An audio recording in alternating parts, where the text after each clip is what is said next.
Welcome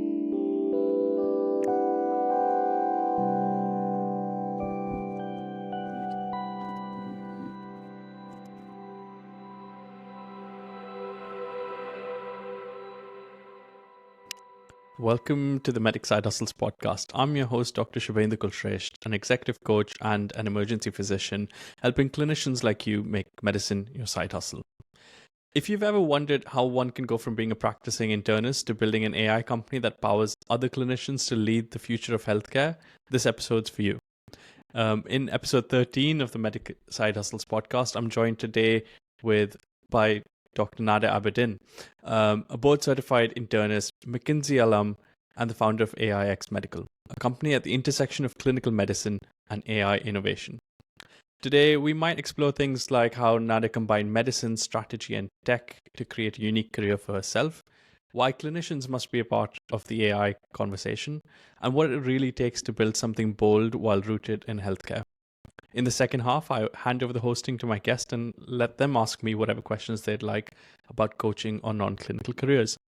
Live audience, you get to ask your questions and have them answered at the end of the episode, so please do drop them in the comments below.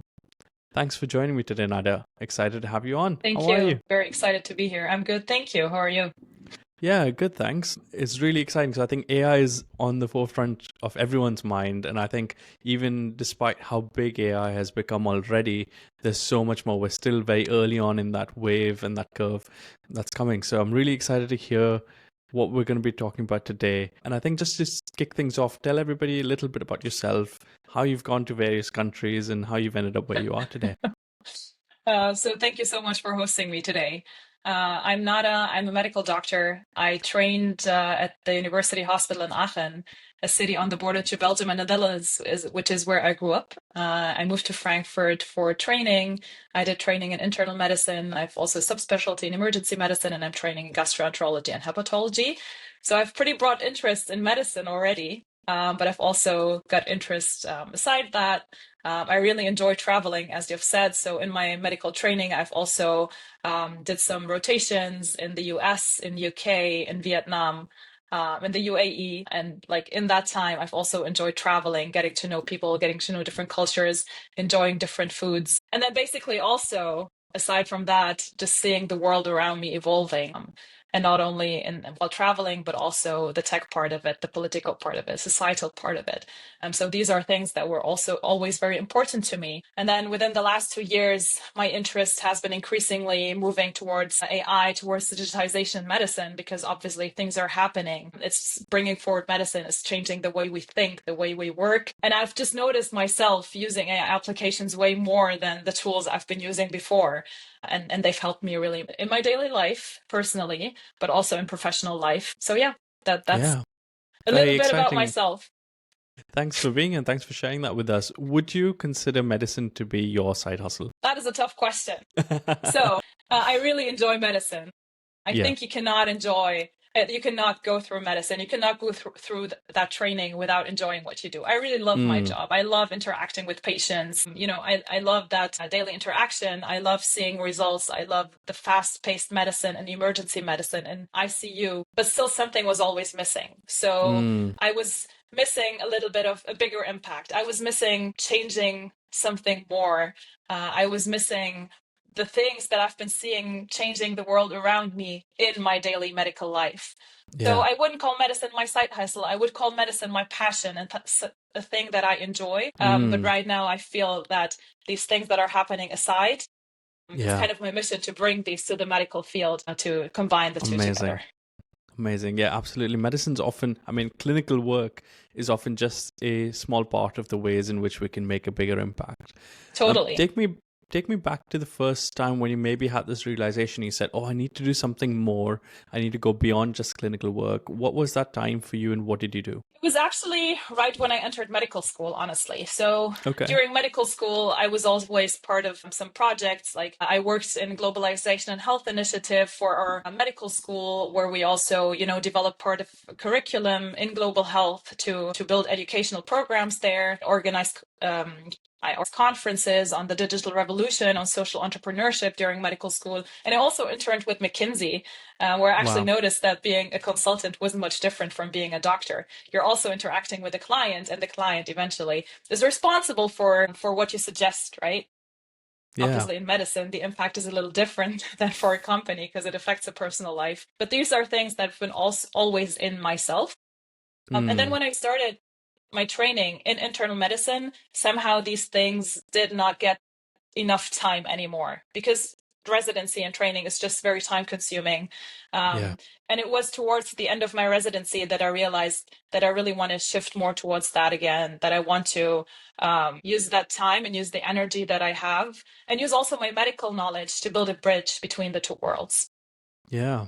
No, absolutely resonate with that completely. I think looking back in my time at university, there was a lot of these courses and student surgical societies, and there was a lot of creative creation work that was happening, which I think when you move into just pure clinical practice, that hardly happens, and you're very much rigidly following the guidelines and resources. How does the world of AI now play into that for you? So within the last, I said 1.5, 2 years, I've been looking into AI more. Last year, I left clinic for half a year completely just to focus on this. I used to work a lot in the emergency department, and you when you work in clinic, you just really see the pain points. You're there, you think, AI is helping me in my daily life. It's making things easier. It's checking texts. It's suggesting routes for my trips. It's giving me background information on the mountain that I'm seeing right there in front of me. Why can't it help me in my daily medical life? Why can't it address this pain point that I'm seeing right here? So it started that I wanted to build an application for the emergency department. And then I took off. I went to the US to explore and I went there with an exchange program for emergency medicine. And I rotated through different ERs. And on the one hand, it kind of was confirmed that there is this pain point that I was thinking about. But on the other hand, what I faced with physicians that were really afraid of AI because they were thinking, the impression is AI is being built and developed to take away their jobs. And then things I've faced in other discussions or perceptions were that AI will never make it to clinic because physicians are way better than AI could ever be, or because we will never be replaced, or because of regulations.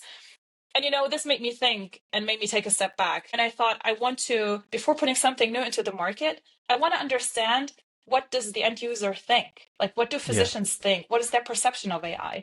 And this was the foundation for building AIX Medical. And the first part of it was doing a survey with physicians to understand, what are their perceptions? Is it fear? Is it a lack of knowledge? Is it worries? Is it administrative issues? So I did the survey with physicians, and the results are to come out hopefully soon, which was pretty interesting.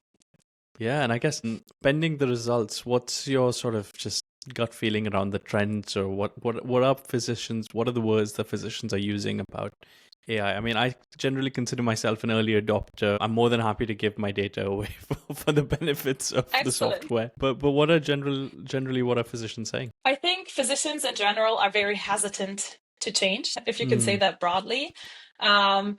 Obviously, patient safety should always be the first thing, and we should also always think about patient-centered AI.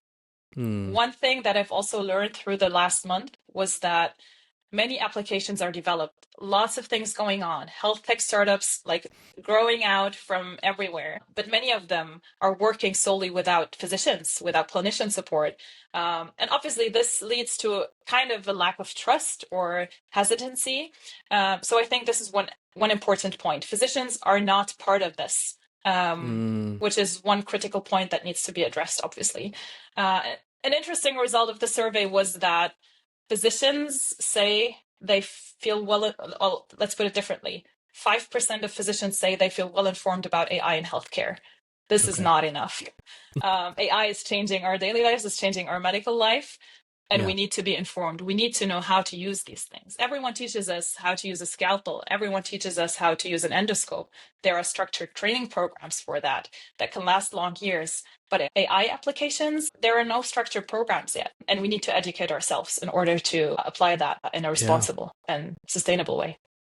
I think that's so crucial, especially the first bit where you said clinicians are not involved. I think if people don't realize this yet, clinicians are at the unique interface of what the healthcare system is and what the patient needs, whilst having in-depth knowledge about the science behind delivering that care to the patient. So you're at really a unique position that makes a big difference in the world. And if health tech is growing and AI in health tech is growing, then doctors definitely need to be a part of that journey.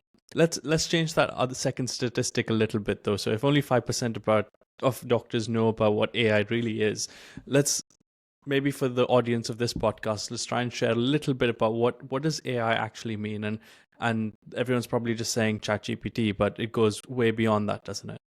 Yeah. So I've mentioned little bits of it, right?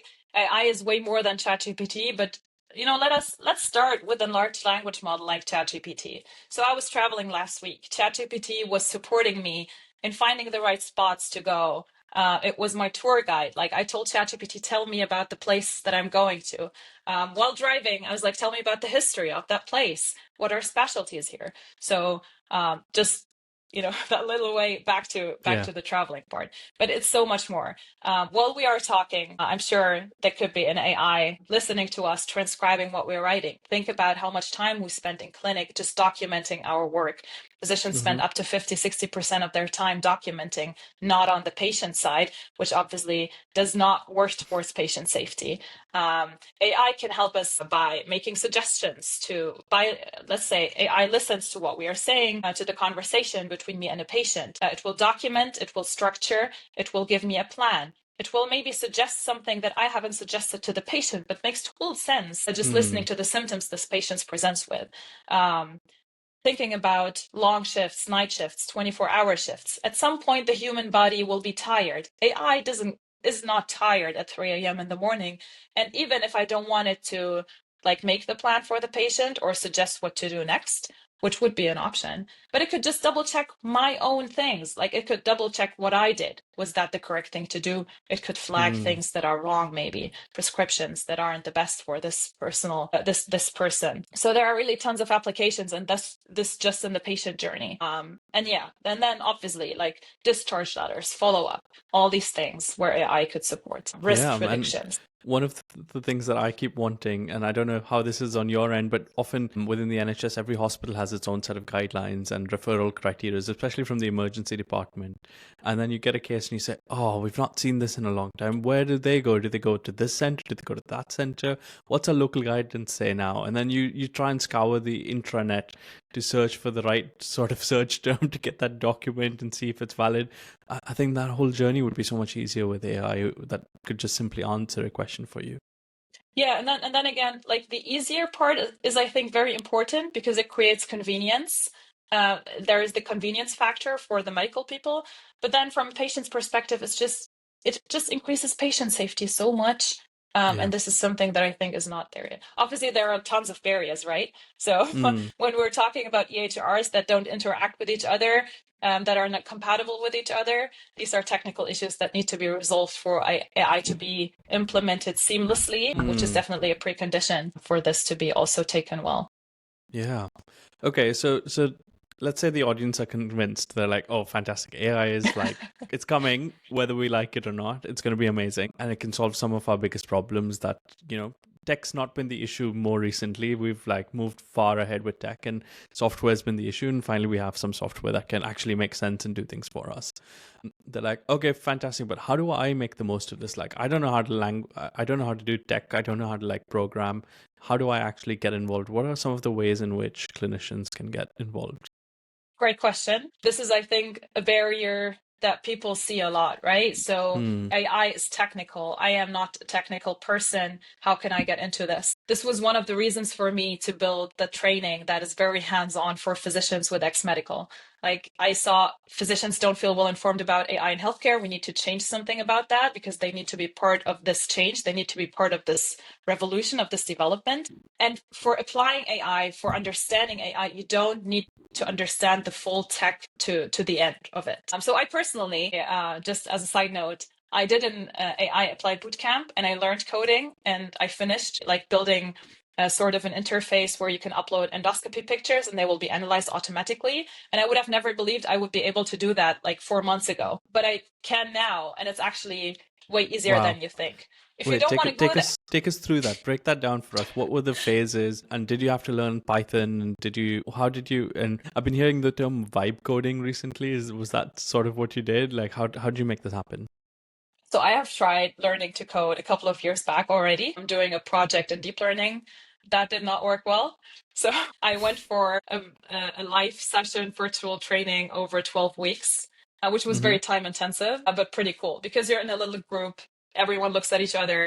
You have to catch up with the rest of the group. It was partly learning about Python. It was learning how to use code, how to understand it. But it was also learning how to use the resources that you have, because you don't have to like think about every sentence of code that you're building, right? There are resources on the internet. Again, large language models are your best friend. So you can use them to help you guide you through that. And then, yeah, it was learning about applied AI, Gen AI. It was learning about how to use all of these things together. There was a part of in cloud computing. And then eventually there was this capstone project that was presented. So you used AI to program AI and then fed it data. It was basically a machine learning model. So yeah, a machine learning model trained using endoscopy images. And then the interface would allow you to upload an endoscopy image and tell you, is this a polyp? Is this ulcerative colitis? And with what likelihood and what the resources are that you can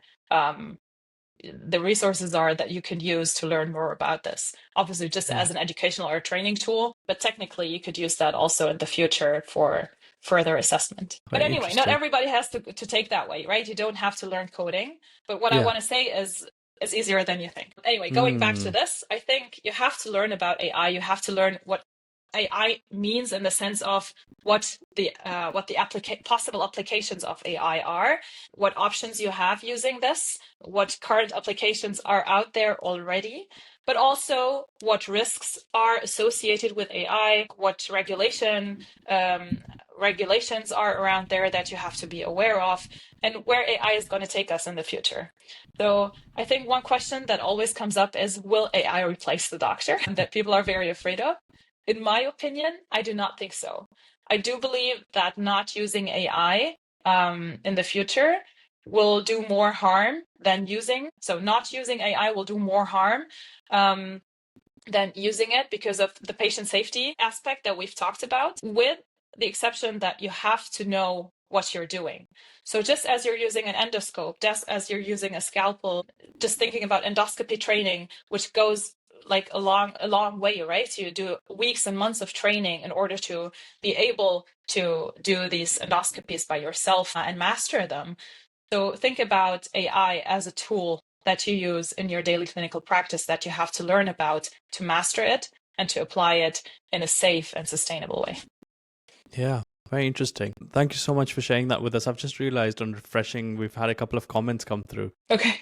So firstly, Edmund says, hello, he's joining from Frankfurt, not a doctor, but interested in the topic. We've got Dr. Kim joining us. We've got Akshay Kumar joining us, who's asking, thanks, Dr. Nada, which course was this? Would be great to recommend to friends. And if you'd like to talk about AIX Medical, I can actually share your website as you talk through it. Yeah, so the Applied AI Bootcamp was an all-women course, which is only for women, unfortunately. But for myself, I thought this was a great way of learning about it. And the training that I've built myself, which is this one that Chip is just sharing, is a hands-on training that has 6 modules. I'm happy for you to sign up. And it basically covers these 6 points. Most of these modules are 2 hours, and then there's one module that is 1.5 hours, and one module that takes 4 hours. And it's always one cohort for a month, where the waitlist for June is open, and I'm happy for you to sign up and get more information. Yeah, fantastic. Thank you so much for sharing that. I was wondering, so the example of the images of the polyps and the endoscopy that you uploaded, what's the real difference between a clinician doing something like that versus a non-clinician doing something like that? I think the real difference is that you know what you need. So when I use an EHR, When I use these systems on a daily basis, I know what are the clicks that annoy me. What are the interfaces where I think this is not ideal. I would love for this to be like this and like that. It's not someone coming from the outside doing some kind of analysis, taking basically a screenshot of something, a situation that is happening, and taking conclusions from there. So I think it is super important and actually crucial for great products and great applications to be supported by physicians who not only see the pain points in the patient journey, but also the physician pain points, like what annoys us and what will eventually be a help for physicians. Like part of which application will be part of my team, right? Yeah, very cool. As you're saying that, I'm remembering I use this framework for my coaching clients, and even in the Clinician Impact Actionship, which is my group cohort that also people can apply it if they want. I use this framework called the zone of impact. And I say that when you want a fulfilling career that really maximizes your potential and makes an impact there, you need to enter the zone of impact. And that's saying that you need to have an overlap of three things. So you need to be working in line with your purpose. You need to be working with influence, so either a position of influence and working to your strengths in a way that you have influence over something that matters. And you need to have equity, so not just financial equity, but actual reputation for what you're building, and it should work for you even when you're not actively working on it. And I can kind of see those elements within what you've done. Can you just speak to that for a second? Yeah, so the wish for more impact is what brought me to starting this. As I've mentioned, I really enjoy my job as a physician. I enjoy patient contact and working there, but I miss the having more impact in the sense of changing something bigger, like being part of the culture shift that needs to be achieved in order to bring AI sustainably to the clinic, which made me lead that. I think there was one important point, the equity aspect that you've talked about. So you need to have equity to be part of this. So building an AI application or working in AI in healthcare can be a very lengthy process, right? So regulations are huge in this field, rightly so to some extent, because we're talking about patients and patient safety, etc. Like you need to be aware of the goal that you want to achieve by working in that field. And mostly it is not necessarily the things that deciders or the payer eventually will support, because if the first idea of these applications is not always increasing efficiency for the hospital or saving money, but it might need a huge investment in order to achieve this in the long run, right? By having shorter patient stays through AI applications that will give you, that will flag deteriorating patients. The reality is that the value that you create through that project will probably be more than the amount of hours you're putting in for that hourly rate. It'll be more than the actual efficiencies and the immediate savings and gains you're bringing. It's probably going to grow much beyond that, and you want to have equity and you want to have a stake in that. So yeah, thank you for sharing that. Kind of my mission and what I've learned through the past months that I've been abroad and now being back in clinic is getting physicians to be part of this journey. I think we as physicians have a responsibility to drive this change that is happening and not leave it solely to political and economic movement that is going on, but just have the medical side as an active part of it, and not the medical side as in someone who has studied medicine 20 years ago, but as the practicing physicians and nurses and physiotherapists. Like everyone working with a patient needs to be aware. Not everyone has to be part of developing products, but everyone has to be aware, and everyone has to make the people around them aware as well. Yeah, I mean, what you just said for some reason has made me think about, like, I wonder what the number needed to treat for an AI application is. That's a really good question.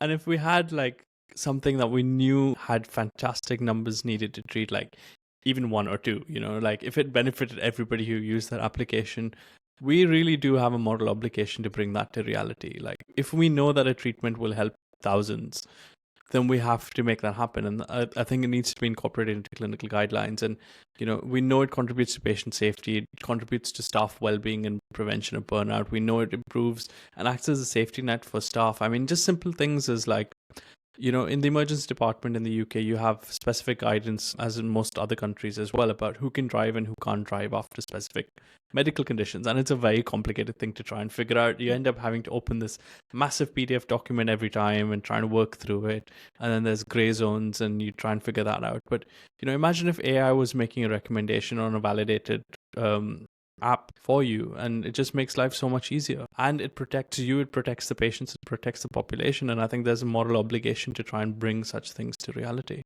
Totally. And I mean, like, another big part is think about rural areas. Think about areas where there is not enough coverage of medical professionals. You might have nurses, you might have midwives, etc., like people in the rural areas.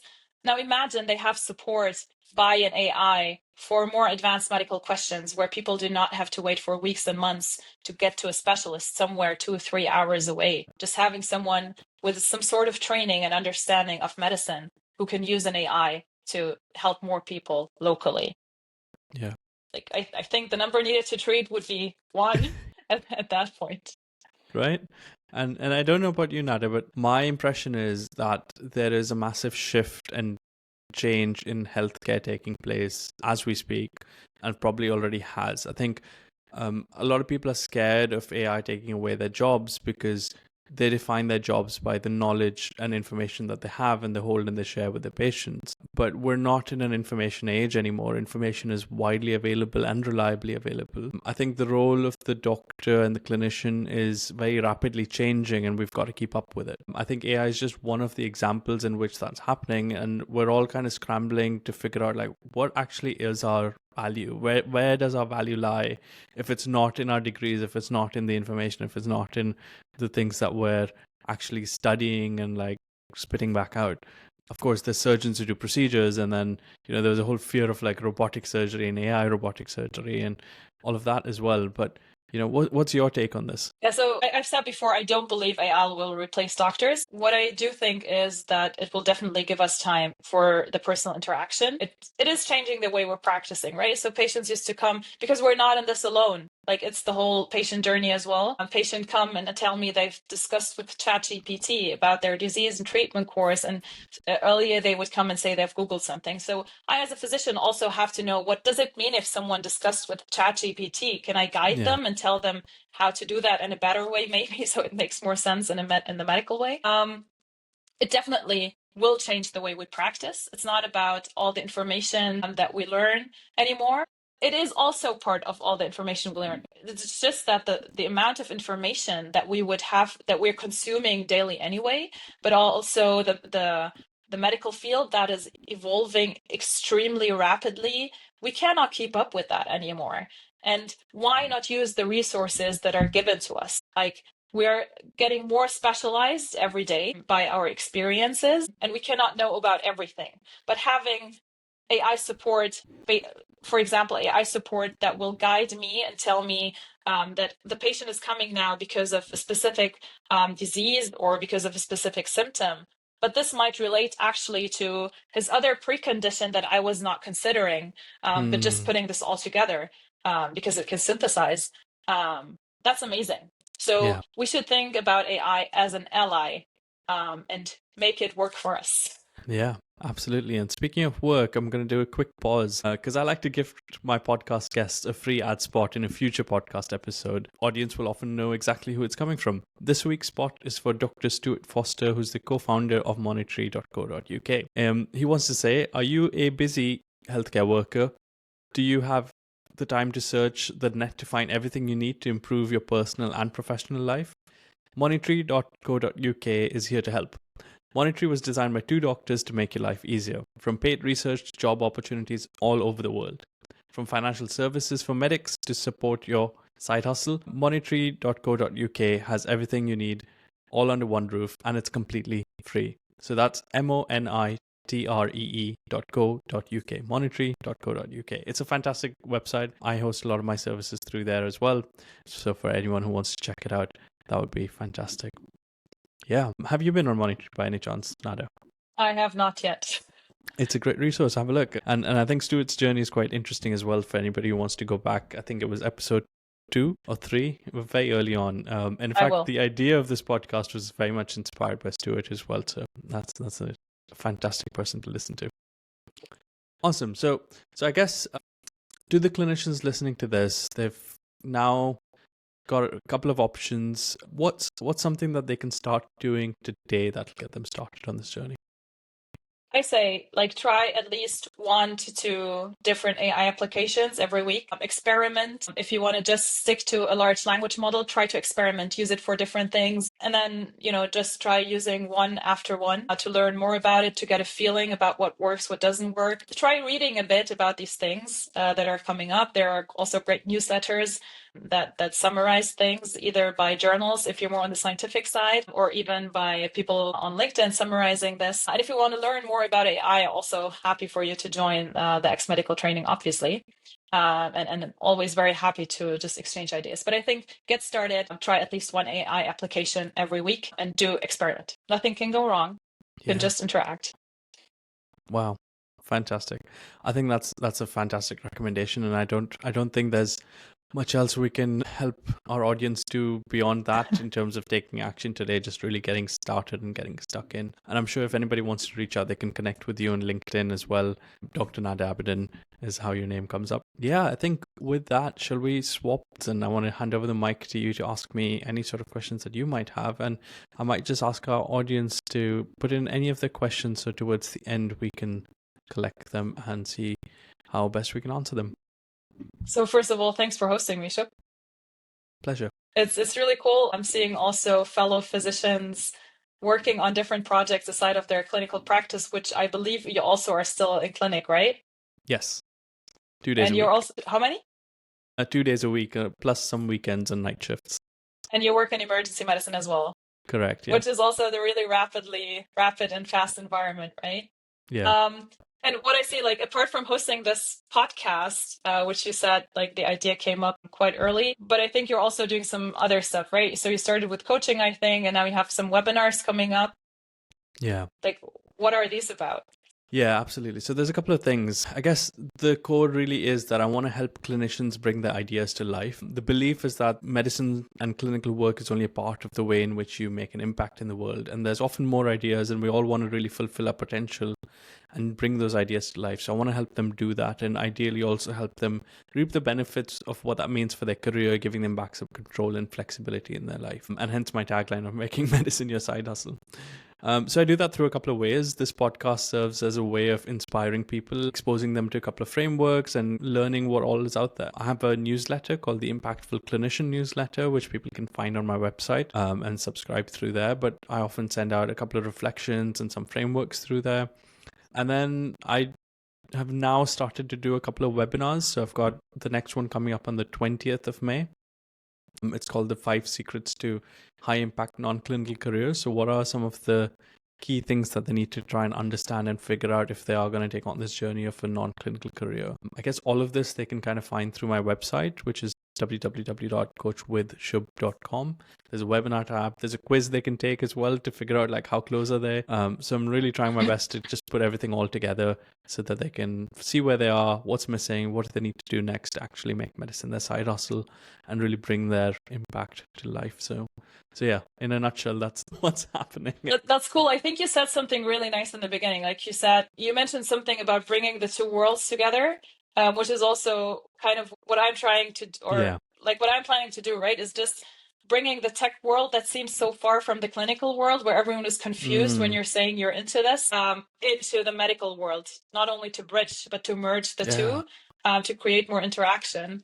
And I think it must be super fascinating for you to see just the different paths that people are taking, right? Absolutely. I mean, we've now got a founding cohort of 8 clinicians in the Clinician Impact Actionship, and they're all working on such fantastic ideas. And everyone's got their unique way of making a difference in this world. And to be able to support that journey and be a part of all of it just makes me so excited. I mean, I couldn't ask for anything more. It's really, really big. Looking back at when you started your career, would you have imagined yourself being here today? Not at all. I mean, I think I was one of those people who's like, I don't want to think about money. I don't want to think about business. And I don't want to, like, I just want to work for somebody, let them take care of everything else for me. Like, my grandfather was a professor, so I know what university life was like. And you kind of just go teach and everything else gets taken care of.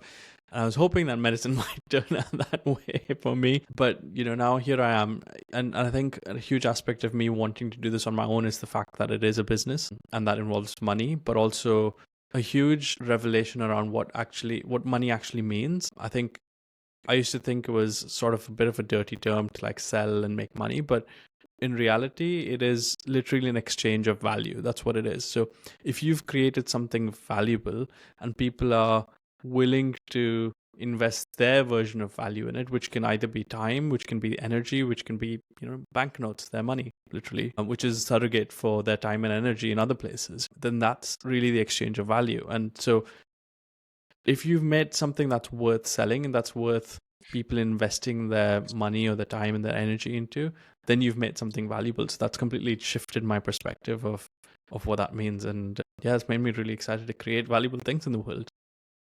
That's a great way of putting it. Like, people always look at me when I talk about having more impact outside of clinic. They think that's kind of a crazy thought because you're having impact on patients' lives. What is your perception on that? Yeah, I think I remember that this one time I was listening to the 80,000 Hours podcast, and 80,000 Hours is a book and a podcast as well. And it's called 80,000 Hours because that's like the average number of hours you spend in your working life, and it's all about effective altruism. So, it actually uses the example of a doctor as like a typical example of like, oh, being a doctor is really altruistic. You're putting your time and energy and efforts all towards like really saving sick people. But the truth is that as a doctor, you work with people one-on-one. Even in the emergency department, you might have a couple of patients on the go at the same time, but you really are helping them one-on-one. And there's only so many people you can reach in that amount of time. And I think scaling that impact means how do you multiply your time for the lives changed and lives impacted? And I'm really excited with the work I'm doing now because I'm helping clinicians who are helping so many more people. So, it multiplies really, really quickly. It's like a weird pyramid scheme of impact. No, I couldn't agree more. It's really crazy what you can achieve, and just thinking about having really both sides in yourself, understanding the one world, but also understanding the other world, and bringing these two experiences together and sharing that is super valuable. Yeah, super exciting. And I think for anybody thinking about taking on an entrepreneurial journey or doing something beyond medicine, I think there's lots and lots of options out there. There's lots of resources. You don't have to fit into a box of like doing another job. You can't. Yeah, exactly, because you are at such a unique crossroads. And yeah, check out Nada's website, AIX Medical. Lots of great resources on there. Check out my website if you like. And yeah, any sort of final parting words at all, Nada? Well, first of all, obviously, thank you for hosting me. Thanks everyone for joining. I'm very happy to answer any questions, to connect. It would be really great to have you join our training programs, but also just reach out, like if there is any collaboration opportunities, any support you need. I really love this. I made it kind of my mission to bring physicians onto this journey, to have clinicians, nurses, everyone working in the medical field as part of this development. To me, this is the most important point, just seeing the impact from the medical side on this innovational change that is happening right now. I think this momentum is pivotal and we need to be part of this. Yeah, 100%. That's a fantastic place to end. I'm going to just quickly check for any questions. I don't think we have any. So we're going to be closing soon. So for any of the listeners that you want to put in your questions, please do drop them in the comments here. Akshay Kumar says, thank you both. You're very welcome, Akshay. It's great to have you here. And I hope you enjoyed the episode. There's more coming, more episodes every Wednesday on Spotify and YouTube. So you can find it as the Medic Side Hustles podcast. So inspiring to hear people. I think one of the words that keeps coming up for me, especially when I interview lots of clinicians doing things beyond medicine, is the word audacity. In the nicest way of like, people often hesitate so much to do something beyond medicine, and to actually bring it to life in itself is a huge challenge. And to hear people like yourself just showing us that it's possible, that it's doable, and actually the timeline isn't that long. Like especially when you compare it to medicine, I think things take 5 years, 7 years, 8 years in medicine to actually bring to life. But outside of that realm, things move a lot faster. Yeah, but we've also talked about this. Like, you need there needs to be this time. You need to be invested. You need to have that thought of things might take time, but then once they start, they will accelerate, and things will be amazing. Just as AI is doing, by the way. Started slowly, and it's evolving it's ramping up extremely fast. Brilliant. Thank you, everybody, for tuning into the Medic Side Hustles podcast. Our next live podcast is on this Saturday, the 26th of April. We've got Dr. Abedin talking to us about his experience in medical affairs and strategy. If you're wondering whether you're ready to make medicine your side hustle, try my 3-minute quiz, also on my website. I'll put the links in the comments in the description below.